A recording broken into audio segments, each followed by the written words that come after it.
This is MichMash, a weekly conversation where we try to unjumble an important and sometimes under-the-radar statewide story that affects you. I'm Cheyna Roth. And I'm Zach Gorchow. Zach, let's check in on the governor's race. We knew when Detroit Mayor Mike Duggan decided to run as an independent, this would be fascinating and not your typical two-candidate race between the Democrat and Republican nominees, obviously. And we're not even close to the primary, and yet, our expectations have already been confirmed. Big time.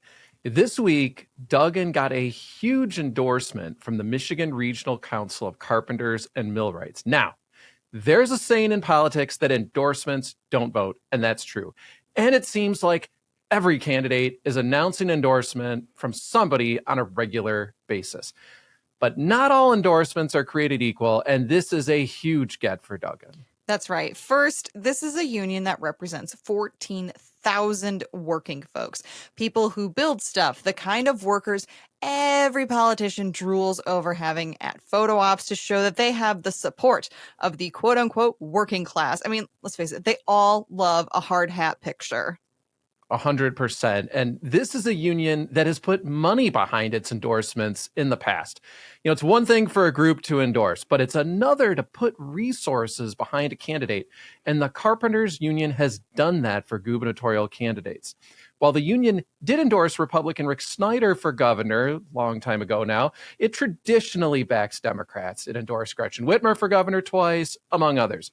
And if you're a Democratic candidate for governor, like Secretary of State Jocelyn Benson, Lieutenant Governor Garland Gilchrist, or Genesee County Sheriff Chris Swanson, this is the nightmare. Powerful groups that traditionally back Democrats instead going for Duggan.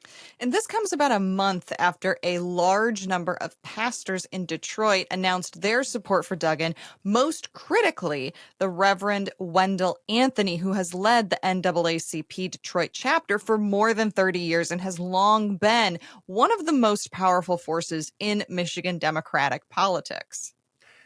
I mean, when the Anthony endorsement rolled in, my eyes definitely widened. It was a big surprise to me. And this all sounds really bad for the Democrats. This is what many forecasted. Mike Duggan, a lifelong Democrat, running as an independent, causing the Democratic vote and power base to split and give the Republicans a big advantage.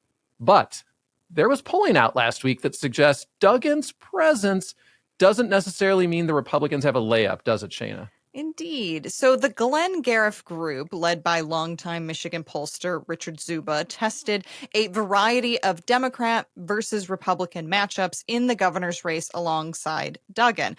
Essentially, his findings, and keep in mind, this is a very early stage. This is very, very early days. But his findings were about 34% each for the Democratic and Republican candidates and 20 to 22% for Duggan. Perhaps most interestingly, this poll found Duggan pulling evenly from both Democratic and Republican voters.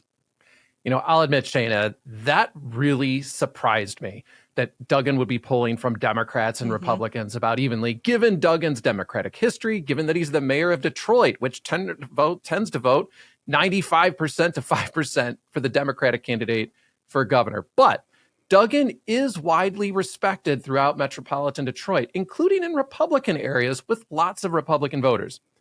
That said, I still think on balance at this early days, Duggan's presence helps the Republicans. I mean, they're eventually going to tell Republican leading voters of the long list of policies where they disagree with Duggan.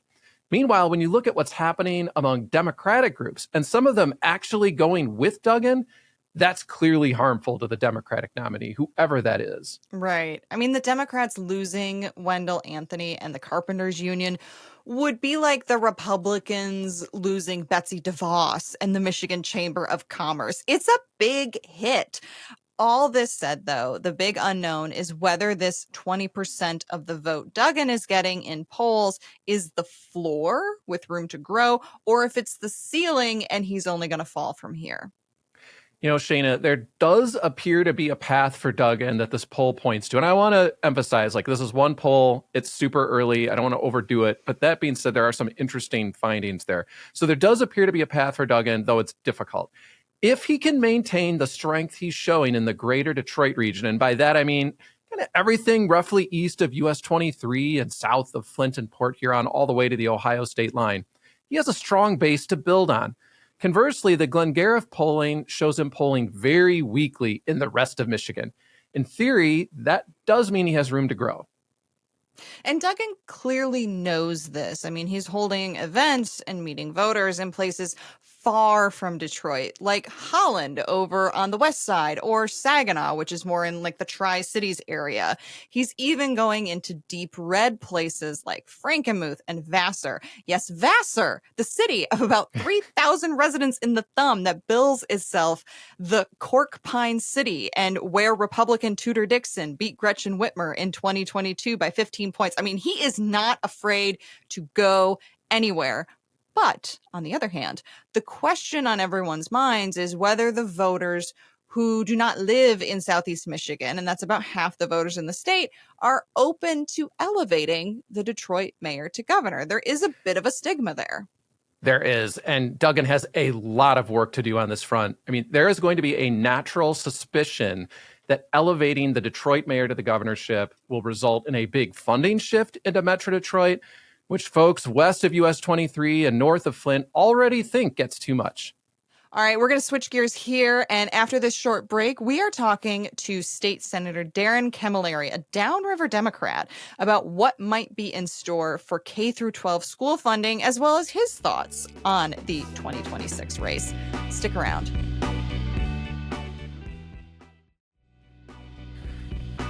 Welcome back. Joining us now is State Senator Darrin Camilleri, a Democrat from Trenton, and chair of the subcommittee that handles the school budget in the Senate. He's serving his first term in the Senate following 6 years in the State House. Senator, welcome to MichMash. Thanks for having me. Well, we're glad to have you here. So, Senator, as I said, you head up the budget that funds preschool and K-12 public schools in the state.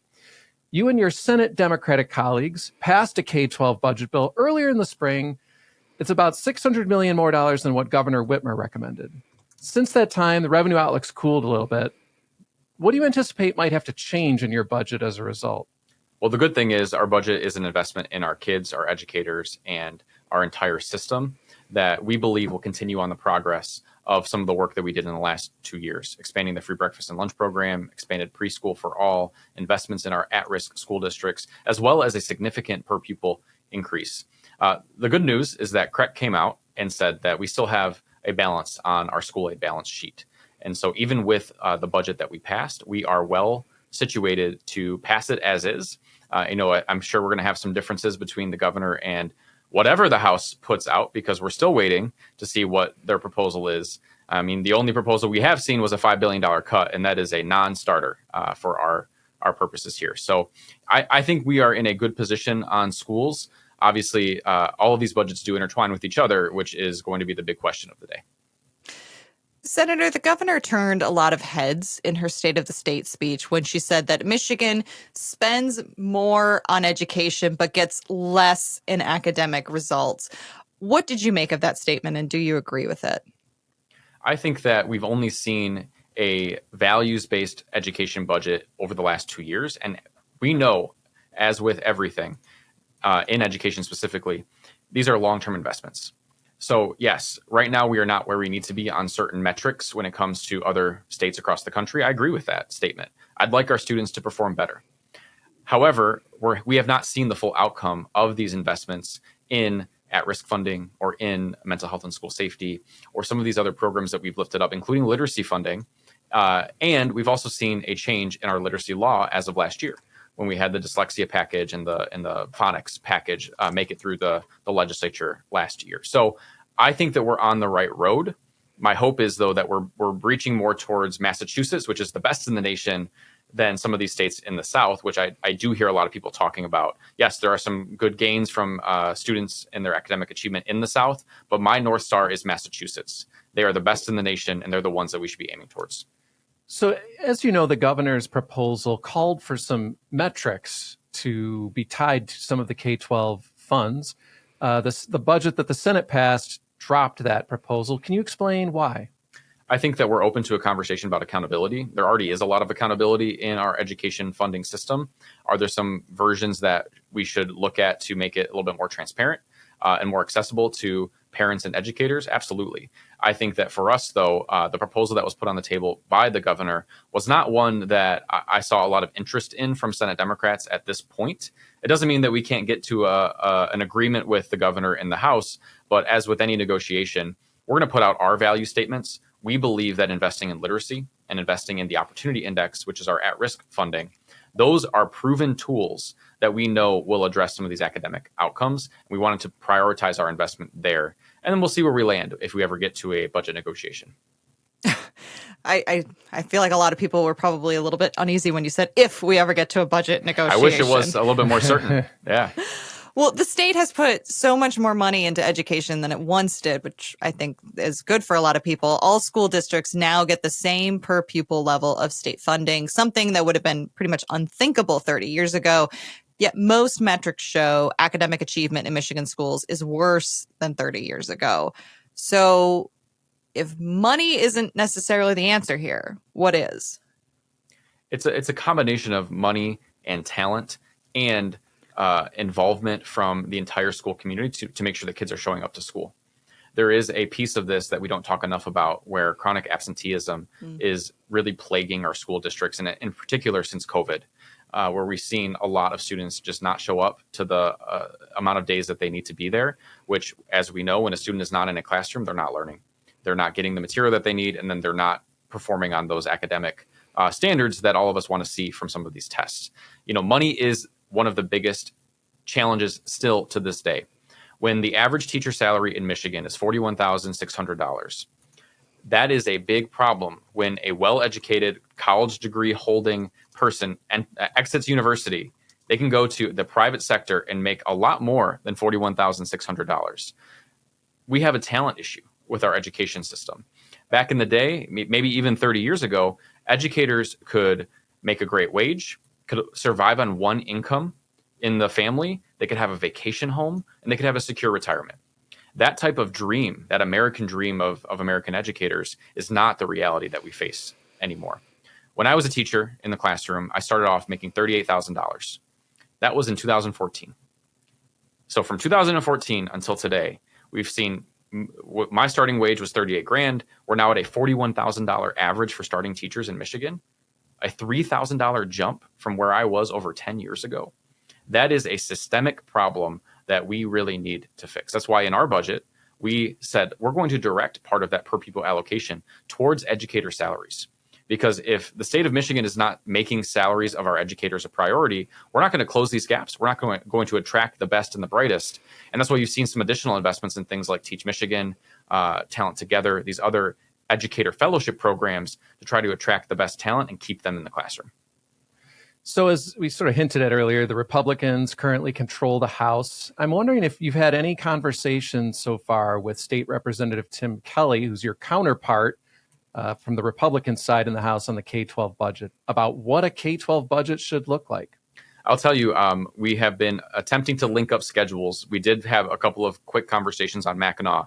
So for that purpose, we have met. We have had a 10 or 15 minute discussion on the island, but we obviously need to spend a little bit more time together, and we're hoping to find some additional time to do that. The real question, though, is when are they going to put out their proposal? The only proposal we have seen, again, cuts $5 billion from the baseline budget that we passed last year. That is a complete non-starter. Let's talk about what they want to do. I'm ready to see their proposal and debate and get to a product that we can all agree with. But I can't do that until they put out a budget proposal. And we are now, almost the middle of June before we start seeing any type of movement out of the State House of Representatives. And that is an unusual pattern for getting a budget done, particularly by our July 1st deadline. So as we mentioned, Republicans control the House, and they passed part of a K-12 budget, but they have yet to pass a full plan. What do you make of that? Why do they seem insistent upon making the Senate start over instead of passing their own version of the budget? Well, let's be clear. There's no reason the state Senate has to start over on an education budget. We are balanced. We have invested the amount of money that we believe we are ready to spend on our schools because we had a good projection out of the school aid fund from the Consensus Revenue Estimating Conference. Their proposal is $5 billion less than last year even. And so when we look at our proposal, we invested over $1 billion more. They invested $5 billion less. We're now $6 billion apart. What does that mean? That means that they cut the free breakfast and lunch program.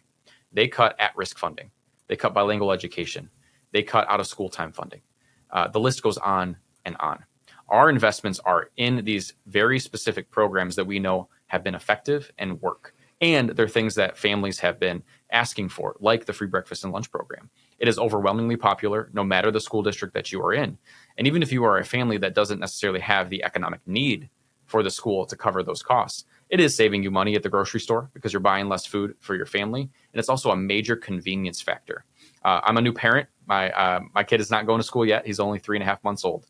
But I imagine that when my wife and I are ready to send him off to school, the idea of not having to worry about packing a lunch is going to be a big burden off of our morning routine. Families across Michigan have had that burden eased because they know that their kid can go to school and they're going to have a meal at breakfast and at lunch, and it's not going to be a problem anymore. Taking that away is going to impact our families, and that's not something that works for me. Zach, I don't know about you, but I'm feeling under the... Radar? Under the radar? No, under the weather. My head is jumbled and burning up. Well, it sounds like you have a fever. Maybe? And the only prescription is a live MichMash show. Wait, what? Yes, Monday, June 16th, 7 p.m. MichMash will have a live show talking about the politics in the first half of 2025 and what's to come as we head into the 2026 elections. But Zach, how will having a live show on June 16th at 7 p.m. at Go Comedy Improv Theater in Ferndale help me feel better? Because we will have some special guests. Oh, for real? A cash bar. Ooh, bevies. And wonky giveaways like this I Read It in Gongwer cap that I am wearing right now. All right, my temperature is now back to normal. You were right, Zach. If you want to have a fun time and be cured from the jumbledness of state politics, come to Go Comedy Improv Theater in Ferndale on June 16th at 7 p.m. Space is limited, so go to WDET.org/events or GONGWER.com/blog to reserve your seats. Or check out any of the WDET or Gongwer social media channels to find links to sign up.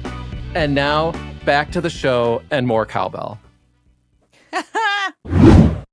Senator, last year you opposed Governor Whitmer's proposal to remove the income limit on eligibility for the state's free preschool program for all 4-year-olds, also known as the Great Start Readiness Program.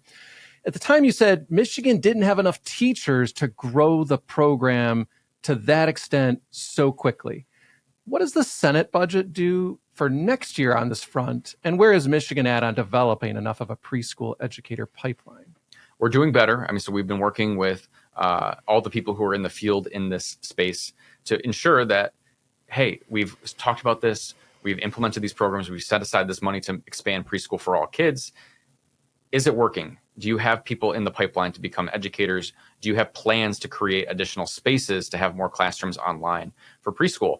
And the answer is yes. School districts are ready and willing to expand their offerings and expand with Great Start Readiness. You've got community-based organizations that provide Great Start Readiness programs too, and they're onlining more programs, more classrooms, more teachers. So I do feel more comfortable this year than I did last year. And so we are in alignment with the governor's proposal, which would, again, continue that expansion. We did have income eligibility still be a component of it, where we want to ensure that people who need the pre-K program based on economic need can still access it first. And then when there are slots available, those slots get uncapped and it's open to anybody. My hope is that anybody in the future, hopefully in the next couple of years, will be able to walk to a school or a community-based organization and sign their student up for preschool and just have access. That's where we need to go, but we're not at a specific per pupil model just yet. We're still on a slots program funding model, which is something that we're seeing growing pains with, given the fact that there still are not enough classrooms, there still are not enough of those online today for every student to take advantage of it. I think the other challenge on preschool is that some of the slot alignments don't exactly line up. In some cities, you have openings, In others, they're completely full and you have wait lists. And so we need to find that alignment as a state. Where do we have the best equilibrium of availability for pre-K? And how do we make sure every kid can have access to it right away? Let's switch gears a little bit, going to the 2026 elections. Democrats in the state Senate are defending a tenuous one-seat majority. We saw Democrats in the state House unable to defend the majority they won in 2022 in a more Republican-friendly environment in 2024. So assuming for the moment that Democrats don't win the governorship by 11 points statewide, how do Senate Democrats avoid the same fate? I think that we saw some unique factors in the 2022 election, with reproductive freedom being the number one driver of turnout. And it wasn't just a Democratic issue, right? There were many Republicans and independents who voted based on their preference to have access to abortion be available to Michigan residents. Now, I think a lot of those voters ended up choosing Governor Whitmer, and they may have been traditional Republicans or independents who might be a little bit more conservative, but they voted for her based on reproductive freedom. And then, their choices down ballot didn't exactly match up all Democratic. I think that was a unique election. We defied historical odds. If you were to say in a midterm of a Democratic president, would we have not only kept but expanded our legislative seats in the state level? Odds would have told you no. History would have said absolutely not. But we defied that because of that issue. Going into the 2026 election, I believe that we are well positioned given the vastly unpopular policies that are coming out of Washington, D.C., their attempts to cut Medicaid and give tax breaks to the wealthiest people in this country and put our country's deficit in an even bigger hole than it already is. You're going to see reactions from people in the middle. They believe that by electing Donald Trump and some Republicans, that prices would come down, that the economy would get better, and that is just not happening. Anything that they're currently doing out of DC is only to favor the wealthy and the well-connected. And I do believe that we'll be in a strong position to not only keep our Senate majority, but to expand it come 2026. And we feel very good about our prospects there. So you are one of these Democrats in a competitive area, as you know. For our listeners out there, we'll sort of paint the picture. Senator Camilleri represents the downriver suburbs of Detroit, or many of them, and then it stretches west into southwest Wayne County. This is an area that essentially was a tie between Trump and Harris in the presidential race 2 years ago. Now, Trump, of course, is not on the ballot in 2026. But what do Democrats need to do to win in these areas where Trump is strong, but voters are more willing to split their tickets? I think it's something that I've emphasized in all of my elections. I won my first election in a seat in 2016 that voted for Trump by 12 points. We won by 300 votes, not because I leaned into national politics, but because I focused on my story, what I'd like to do as the son and grandson of UAW auto workers, as a teacher, somebody who is living these working class experiences every single day. They want a champion on their side who was going to fight for a more fair economy and fight for investments in our schools and our infrastructure and our environment. For me, I've always prioritized local issues, whether it's these block train crossings in my community that we've done a lot to fight on and hopefully fix. One of those is finally beginning. We're building an underpass on Allen Road in Woodhaven, which I'm very excited about, or major investments in Denton Road in Belleville and the bridge there that had to get shut down because of an emergency safety order that got put down by Wayne County, or the Grosse Ile Bridge. These are all local things that I've been able to fight on, win, and bring home results to my constituents. I think that we've got to do more of that and less of engaging in some of these national politics. Now, where we can align with some of the national message, we have to protect Medicaid and our healthcare here in the state. Republicans are attacking it. They're giving tax breaks to the rich. I think the more we can lean into those messages to remind people that we do have the backs of working people, that we will win. And not enough Democrats have leaned into that message during their campaigns. So the huge X factor going into 2026 in Michigan anyways is the presence of Mike Duggan, the Detroit mayor, as a candidate without party affiliation or an independent on the ballot for governor. What do you, as a Democrat, what do you make of that, first of all, as far as how it might affect your party's nominee, and how might it affect down the ticket with, Democrats trying to hold the Senate and retake the House? I'll tell you, it is certainly an unknown at this point what any type of impact that independent candidacy will have on the rest of the ballot. I do believe that, we've seen in the last couple of elections, straight ticket voting has gone down for at least for Democrats in some of the areas in Metro Detroit, because people are looking at each individual candidate in each individual race. I don't win my elections because I'm a Democrat. I win my elections because I'm a Downriver resident who fights for our community, and people will see through the party lines for me. I believe that we'll see that for some of our legislative candidates too. That's why we knock on the doors and we talk to people, we introduce ourselves, we host our coffee hours in our town halls. And it's not about whether you have one party affiliation or the other. It's what are you going to do for me? And I think that that same type of message will ring true for the gubernatorial candidacies.